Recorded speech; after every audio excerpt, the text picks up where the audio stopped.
Okay, it should be recording now. So, I don't know how much time I have this time, but as you can see, the other game is gone. Yeah, I was done with it. So, since we did wolves last time, let's do this one.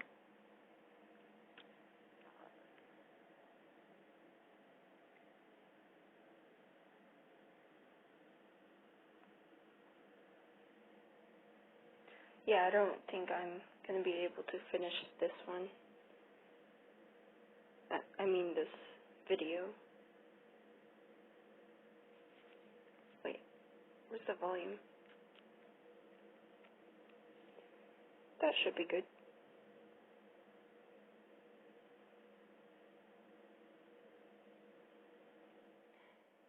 I was hoping to play a dating sim, but apparently I'm just gonna be making a podcast. I don't even know if you guys can hear me. You're just looking at a blank screen or a loading screen. Same thing. Oh, finally, it's back. Okay, so I got bored and I got some Doritos because that's my craving of the year. Jessica. That's a bland name. Okay,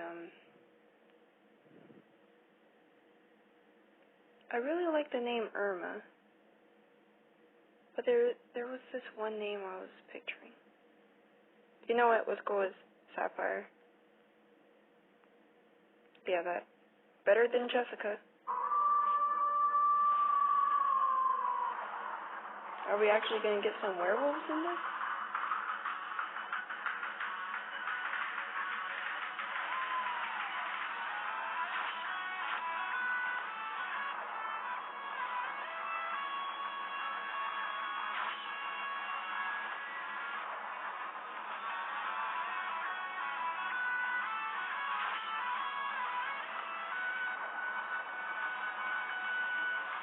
Oh, that's interesting. We actually get an intro.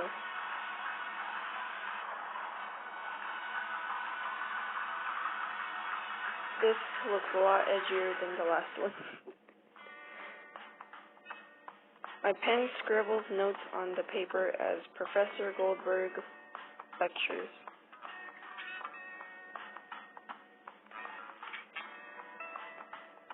I feel a knee nudge mine, and I look to the left to meet my friend. I cannot say that name for the life of me. Rayleigh gaze. I give a slight questioning frown as he nods down toward my desk. A protein bar sits next to my elbow. When the professor turns his back, Ray whispers, "You said you hadn't eaten lunch today, and it's nearly 5 p.m. So I eat up. So eat up, Sapphire. You've got to take better care of yourself." Look at that smile. I'm trying to show emotion, but the edge is too much. I smile and shake my head fondly before I whisper back, "Thanks, always looking out for me, huh?"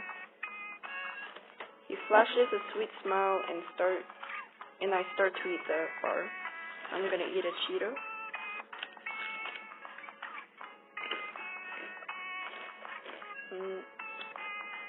I'm starving, and Professor Goldberg lets us eat in class, so why not?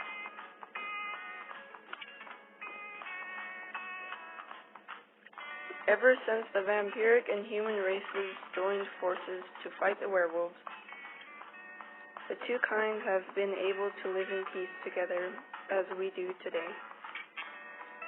Oh man, does that mean our main character is a human? I was so excited, thought she was going to be a vampire. Yeah, especially in this town. The professor of our culture studies course, human, vampire, and werewolf relations, smiles. Quite true, most of our nation and the world has separate vampire and human areas. Goldberg has a casual, no hand-raising policy, so I speak up next. It's because our town's founding couple was a vampire and a human. They wanted both their families to live in the same place. I like how intricated it is here. A student sitting in front of, let's just call him Ray, and I respond. We shouldn't get too crazy though. It's not the natural order of things. Racist? The guy twists around and gives me a look, his fangs flashing with his disgusted expression. Apparently he's a shadow person. Most residents in the town aren't so spiteful, but there are always exceptions. Before I can retort, Ray's entire body tenses and his own fangs protrude. I'd turn right back around if I were you, Dave, and keep your mouth shut. His voice is a deep and calmly menacing growl. I can't help it, but his voice sends shivers down my spine, and not altogether unpleasant ones. Oh, we're already going there, already. The boy's expression falters, fear glinting in his eyes, then he turns around and shuts up. Ray is seriously powerful, even for a vampire, and everyone knows that.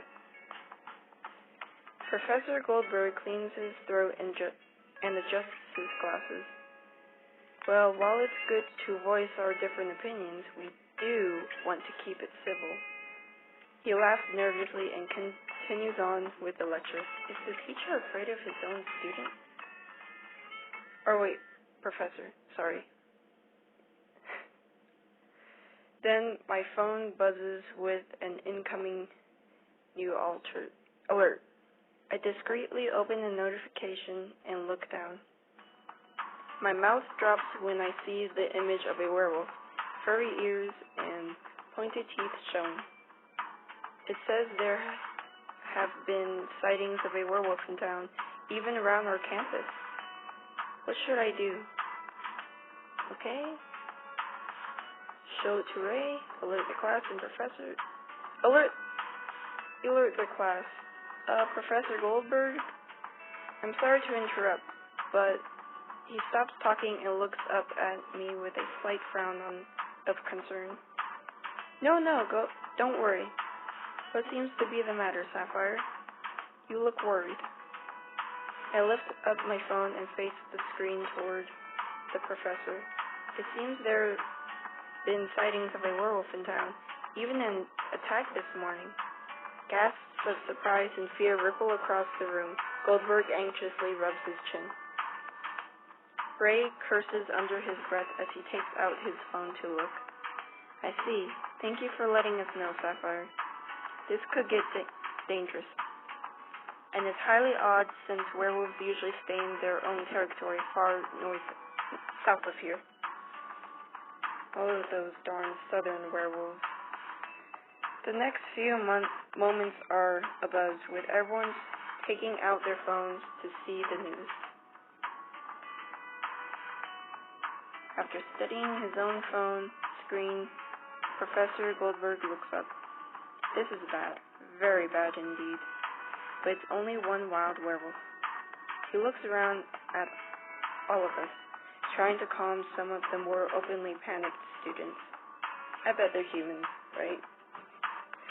Several students have already bolted out of the room, and one is even in terrified tears. So what if it's only one? Werewolves are violent mongrels who will kill humans and vamps on sight. Well, that statement is a little extreme. Werewolves can be violent at times, but they aren't going to just go on a killing spree and tear apart anyone on sight.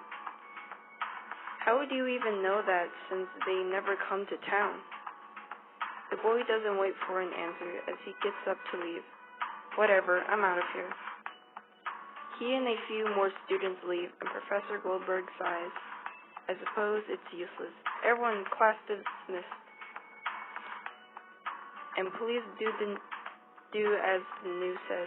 Be careful and contact the police at any sight of a werewolf. Ray and I exchange a wide-eyed look and then get up to leave as well.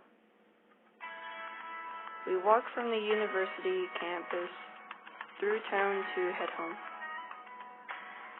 What's this box on the home thing? Mini game. I don't want to play. Wait, where are we going? Please don't load.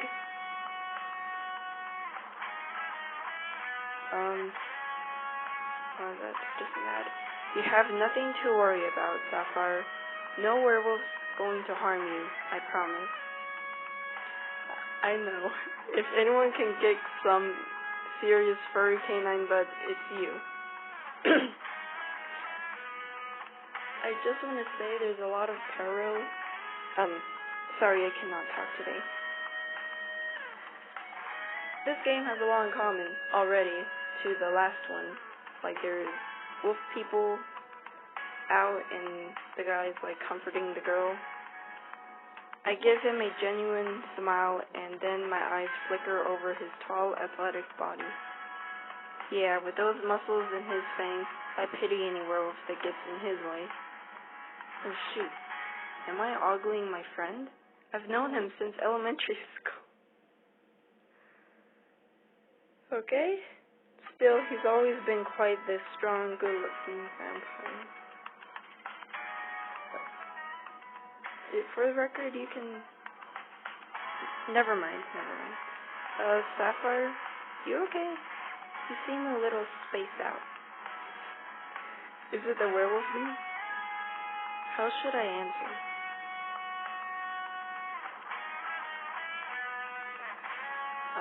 Just say it's the news. Yeah, it's the werewolf news. My cheeks burn, but I tried to push that down. I just can't get over the fact that one of them is actually in our town. And that's why you're blushing, right? And why are they here? Why just one? Maybe they got kicked out of the werewolf community for some reason. That's not a bad guess, I wonder. But my words trail off as I see a figure lying on the sidewalk in front of us.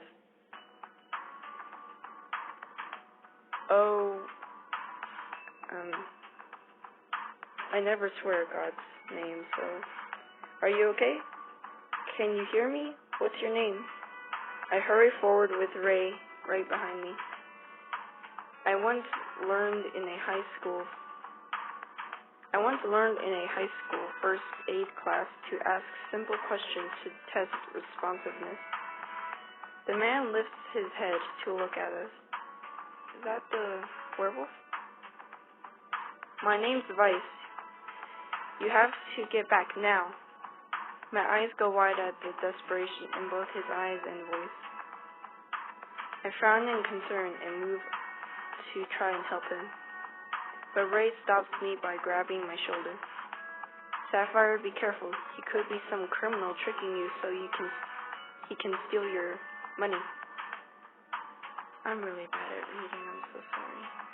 I pause and look from Ray to Vice, whose head is already back down. I highly doubt that. We need to help him. I move forward again, but Vice meets my gaze, strong and proud. Stop! Don't come near me! I stop in my tracks, taking in the man. He's really quite good looking.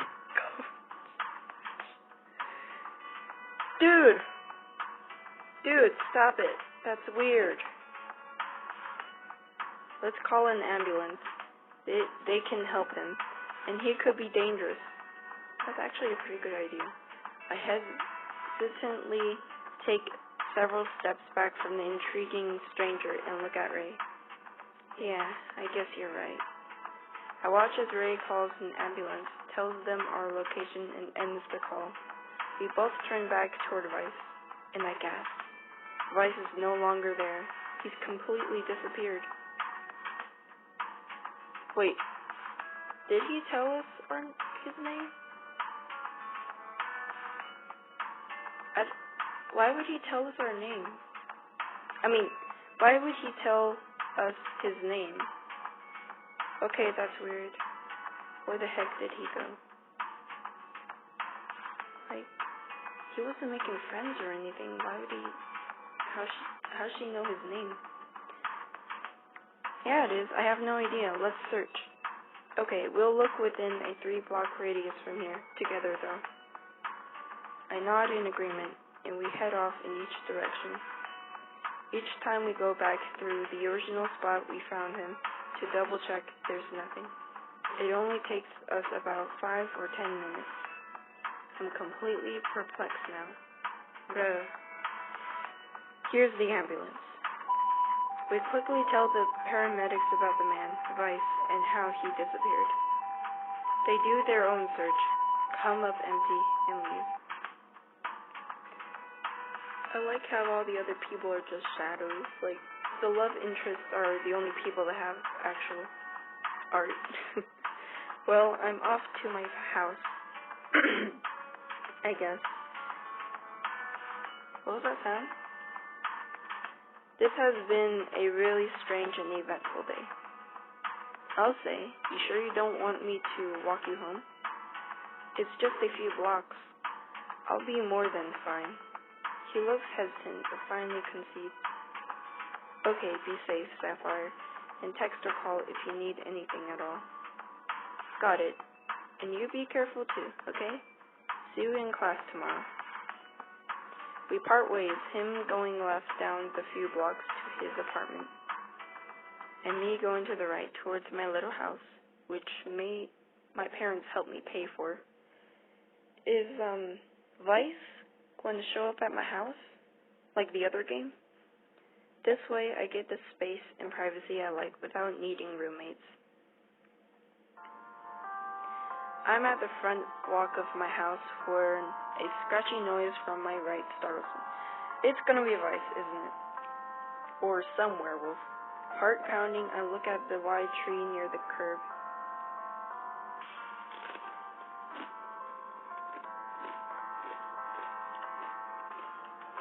Sorry. And then 2 little boys pop out from behind the trunk, their sharp fangs out. Boo! I put a hand to my chest and shake my head. Gotcha, huh? You look so scared. I arch a brow at the neighbor's kids, but can't hold back my amused smile. You sure did get me. Jeez. Please, guys, could you play a different game? One not involving giving me a heart attack. Okay, but no promises. And the 2 little vamps scamper down the street. They live in the house to the right of mine. They're cute but mischievous. I turn on the walkway to my house, only to be met by another surprise. This one is much more alarming. I knew it. A full-grown man stumbled out of my bushes. Oh my, is that... Vice! Wait! What are you doing here? Again, how does she know his name? I take several steps towards him, and he takes several ones back. We called the ambulance for you, but you disappeared. I told you before. Stay away from me. I'm dangerous right now. Then why'd you follow me? I stop a few feet from him, but don't back away. But why? You clearly need help. You seem injured and weak. Glancing down at his leg for a closer look, I see barely sealed over ankle and calf wounds. I take a careful step forward and hold out my hand in a hospital gesture. At least come inside my house. We can... Girl, don't do it. No. That's stupid. You don't know who this guy is. We can look at your injuries and get you some food and water. His beautiful eyes glint darker. Wait, I'm being a hypocrite. I literally let those girls in. I didn't know who they were. And one of them beat me up at the park. so why am I getting mad at her? It's not water I want to drink. His eyes flicker to my neck, full of thirst. And then 2 razor-sharp fangs gleam from his slightly parted mouth. He's a vampire. How did I not realize that before? I can barely catch a breath as he moves one hand to the right side of my neck. Vice's long fingers trail down and tingles race up my spine. He speaks in a husky, deep voice. I told you to stay away. That I'm dangerous. He leans forward, mouth open and canines aiming to sink into my flesh. I just watch, frozen in shock. I'm gonna die. And then he passes out, his head falling into my lap. Not again? What should I do next? Get cold water to wake him up. He might run away, so let's go with shaking the consciences. I put my hand on either side of his upper arms and shake. I like the smirk he has. Come on, dude, wake up, you're faking it. It's gentle at first, and then grows stronger. Vice, can you hear me? A low grumble comes from his throat. He's semi-conscious, but not fully. Come on, I can get you animal blood. Can you walk into my house if I help? Oh my, Sapphire, this guy almost drank your blood, for heaven's sake. That's not normal? Now you're bringing him under your roof? Are you insane? But he did warn you to stay away, that he was dangerous. You can find him some animal blood for the blood bank, and he won't be a threat. I don't know how to feel about this entire situation, honestly. Vice, come on, stay with me at least until I can get you inside on my bed. His eyes flicker open barely, and he mumbles incoherently. With my help, he manages to get up and stumble inside into my bedroom. And man, is he heavy, pure muscle and bone. Once Vice is lying on my bed, I lean against my dresser to catch my breath. Are you okay, Vice? Are you awake? No answer. What should I do next?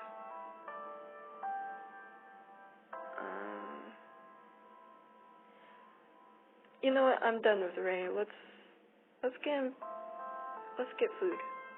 I'll go get you food. Rest up, Vice. I whisper to the unconscious man and head down to the kitchen.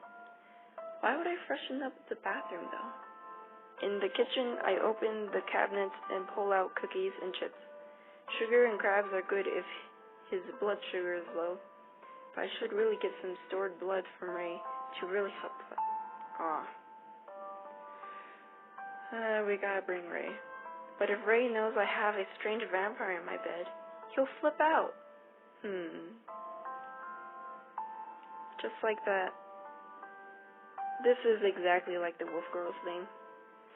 I head to the fridge and start taking out leftover lasagna and baby carrots. But then I hear a weird growling noise coming from upstairs. Uh-oh. I better go see what's going on. He must be awake. Okay, good. I thought he was gone. I head back up to my bedroom, but Vice is still laying there, unmoving. Weird. Excuse me. I walk over to Vice, grabbing a blanket from the end of my bed. Spreading the blanket over him, then stand closer to his head. He hasn't moved since lying on my bed, but his chest rises and falls, which is good. He's unconscious again. He really needs some sustenance. I'll ask Ray to bring some animal blood from his stores over, and just then something catches my attention. Something quite odd. I frown in puzzlement as I carefully move this, what's that word? I've never seen that word before. I'm scared. I'm a bookworm and I don't know that word. this shiveled hair away from his ears. I gasped and, whoa, his hair grew. I gasped and jumped back at what I see, at what his hair must have hidden this whole time. Not only does Vice have vampire fangs, but he has the ears of a werewolf.